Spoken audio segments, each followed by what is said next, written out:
Hello viewers, welcome to my channel ভূগ্রাফি academy. আজকে basically climatology তোমাদের যে পেপারটা রয়েছে থার্ড সেমিস্টারে, তো ক্লাইমেটোলজি পেপার থেকে ইম্পর্টেন্ট কিছু কোশ্চেন যেগুলো 2023-এর জন্য আমি সাজেশন হিসেবে রেডি করেছি। তো তোমরা অবশ্যই ভিডিওটা শেষ পর্যন্ত দেখো। তার আগে বলে দিই, তোমাদের সিলেবাসটা একটু বুঝে নাও যে সিলেবাসে কি রয়েছে, কোনগুলো আগের বছরে এসছিল, এই সমস্ত বিষয়গুলো সম্পর্কে আগে আমি একটু অবগত করাই। সেক্ষেত্রে তোমাদের ক্লাইমেটোলজি সিলেবাসটা আমি স্লাইডে শো করিয়েছি। তোমাদের দুটো ইউনিট রয়েছে এখানে। সেক্ষেত্রে ফার্স্ট ইউনিট রয়েছে এলিমেন্টস অফ দ্য অ্যাটমসফিয়ার। সেক্ষেত্রে ফার্স্ট যে টপিকটা রয়েছে সেটা হচ্ছে nature, composition and layering of the atmosphere. তো এখান থেকে নেচার কিংবা কম্পোজিশন এগুলো 2 নম্বরে আসতে পারে। তো এই যে লেয়ারিং অফ দ্য অ্যাটমসফিয়ার, তো এটা একটা ইম্পর্টেন্ট কোয়েশ্চেন, 10 নাম্বারের কিংবা 8 নাম্বারেও চলে আসতে পারে। 2020 সালে এসেছিল। আর এইবারের জন্য এটা ইম্পর্টেন্ট একটা কোয়েশ্চেন, ঠিক আছে? সেক্ষেত্রে এটা একটু ভালো করে রেডি করবে। আর ইনসোলেশন রয়েছে, হিট বাজেট রয়েছে, ঠিক আছে? তো ইনসোলেশনও 2020 তে এসেছিল, হিট বাজেটও 20 তে এসেছিল। এগুলো 5 নাম্বারের করে রেডি করে রাখো 2023 এর জন্য। এবারে রয়েছে temperature, horizontal and vertical distribution. তো ভার্টিক্যাল ডিস্ট্রিবিউশন থেকে 2022 এ এসছে।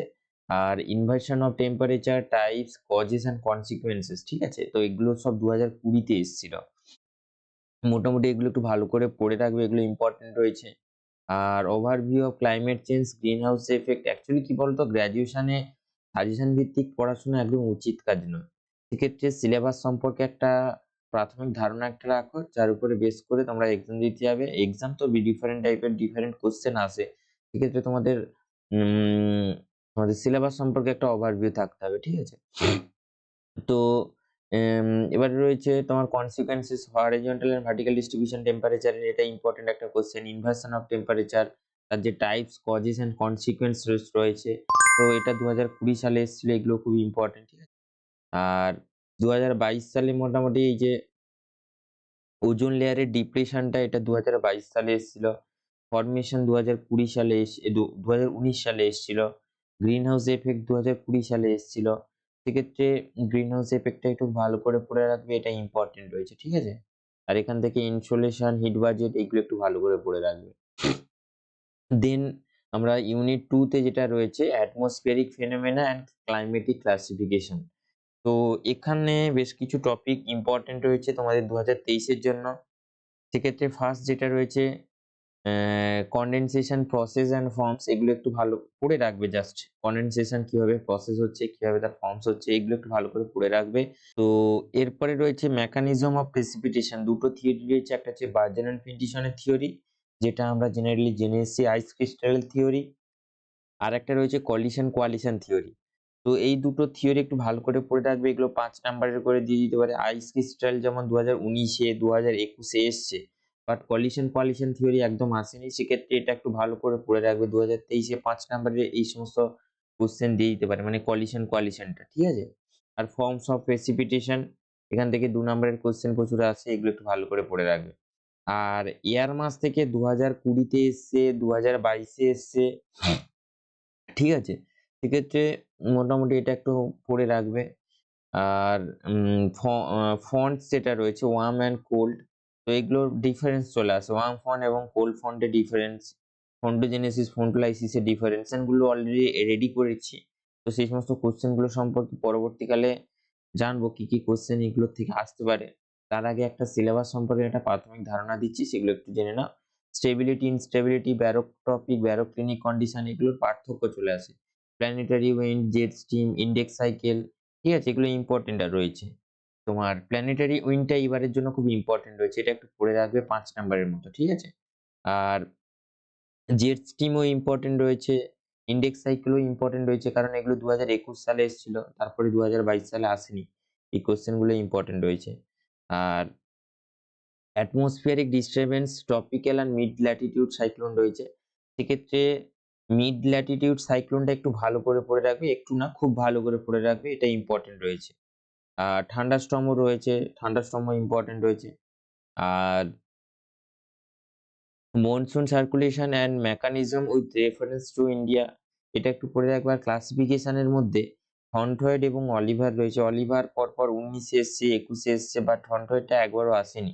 সেক্ষেত্রে থর্নডয়েডের যে ক্লাসিফিকেশন রয়েছে, ক্লাইমেটিক ক্লাসিফিকেশন, এটা একটু ভালো করে পড়ে রাখবে। এই হচ্ছে তোমাদের সিলেবাস সম্পর্কে একটা ওভারভিউ দিলাম। এরপরে তোমাদের কি কি কোয়েশ্চেন হতে পারে, শর্ট কোয়েশ্চেনও আমি কিছু রেডি করেছি, সেগুলো একটু দেখে নাও। সেক্ষেত্রে 2 নম্বরের শর্ট কোয়েশ্চেন টোটাল 32 টা রেডি করেছি। কোয়েশ্চেনগুলো পড়ে আমি ভিডিওটা বড় করছি না। সেক্ষেত্রে ফার্স্ট দেখে নাও, একটু বলে দিচ্ছি। ফার্স্ট রয়েছে হাইড্রোস্কোপিক নিউক্লিয়ার অক্সিডেশন, তারপরে রয়েছে Ekman spiral, humidity Province, solar constant, CS মানে সিএস ক্লাইমেটিক যে টাইপটা রয়েছে কোফেনের, তো সেটা কি সেটা সম্পর্কে একটু ডেসক্রাইব করতে হবে। What do you mean by water circulation, ozone hole and ecosystem, albedo, specific heat, greenhouse effected, geostrophic wind, এই সমস্ত জিনিসগুলো ছোট, ছোট কোয়েশ্চেন রয়েছে, এগুলো 2 নাম্বারের একটু ভালো করে পড়ে রাখবে। এই কোয়েশ্চেনগুলো যদি একটু কমপ্লিট করে নাও, সেক্ষেত্রে তোমাদের ক্লাইমেটোলজির অনেকটা পার্ট কমপ্লিট হয়ে যাবে। 2 নাম্বারের এই সমস্ত কোয়েশ্চেনগুলো একটু ভালো করে দেখে রাখবে। এরপরে যদি আমি 5 নম্বরের কোয়েশ্চেনের দিকে চোখ রাখি, সেক্ষেত্রে 5 নম্বরের ফার্স্ট রয়েছে ওয়েদার এবং ক্লাইমেটের ডিফারেন্স। দেন রয়েছে distinguish between frontogenesis and frontolysis. তারপরে barotropic, baroclinic condition, evaporation and condensation, what is the difference between relative humidity and absolute humidity. এইগুলো খুব ভালো করে পড়ে রাখবে। এই সমস্ত পার্থক্যগুলো খুবই ইম্পর্টেন্ট রয়েছে। ঠিক আছে? ক্যাটাবেটিক, অ্যানাবেটিক উইন্ড, ট্রাইসেলুলার মডেল, এই যে কোশ্চেনগুলো যেগুলো দিয়েছি টোটাল 18 টা, এগুলো একটু ভালো করে পড়ে রাখবে। এগুলো খুব ইম্পর্টেন্ট কোশ্চেন। ঠিক আছে? আর 10 নাম্বারের টোটাল 12 টা মতো কোশ্চেন রয়েছে। তো কোশ্চেনের মধ্যে আমি থর্নডয়েডের ক্লাইমেটিক ক্লাসিফিকেশনটা একদম উপরে রেখেছি। এটা একটু খুব ভালো করে পড়ে রাখবে, এবারের জন্য ইম্পর্টেন্ট রয়েছে। আর ওজোন লেয়ার অ্যাটমসফিয়ারের ইম্পর্টেন্ট, তারপরে process and it's formation of depression, jet stream রয়েছে, ইন্ডিয়ান মনসুনের তার যে কি ইনফ্লুয়েন্স রয়েছে সেগুলো তোমাদের পড়তে হবে। আইস ক্রিস্টালের থিওরিটাও 5 নম্বরে রেডি করে রাখবে, আর কোয়ালিশনটাও 5 নম্বরে রেডি করে রাখবে। ঠিক আছে? এবারে Oliver system of climatic classification, এটাও দিয়েছি। ঠিক আছে?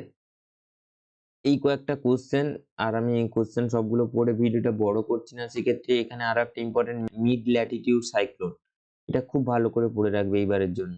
ঠিক আছে? এই কয়েকটা কোশ্চেন খুব ভালো করে পড়ে রাখবে। আরো একটা কোশ্চেন যেটা আমি বারবার বলছি যে প্ল্যানেটারি উইন্ড থেকে কোশ্চেন আসতে পারে। আমার হয়তো এখানে প্ল্যানেটারি উইন্ড থেকে কোশ্চেনটা সেট করিনি, বাট প্ল্যানেটারি উইন্ডটা খুব ভালো করে পড়ে রাখবে। ঠিক আছে? এই কয়েকটা কোশ্চেন খুব ভালো করে পড়ে রাখো। আশা করছি এগুলো থেকে কমন আসবে।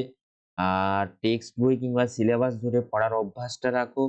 কারণ কোশ্চেন তো ডিফারেন্ট টাইপের হতে পারে, বিভিন্ন রকমের কোশ্চেন হতে পারে। তার মধ্যে ইম্পর্টেন্ট যেগুলো এতক্ষণ ধরে বললাম, সেগুলো একটু খুব ভালো করে পড়ো।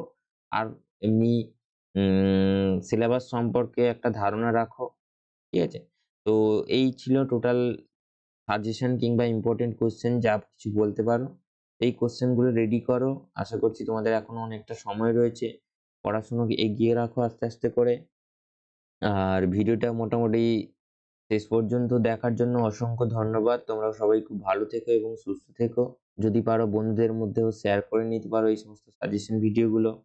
অসংখ্য ধন্যবাদ। আর চ্যানেলে নতুন হয়ে থাকলে অবশ্যই চ্যানেলটাকে সাবস্ক্রাইব করে রাখবে।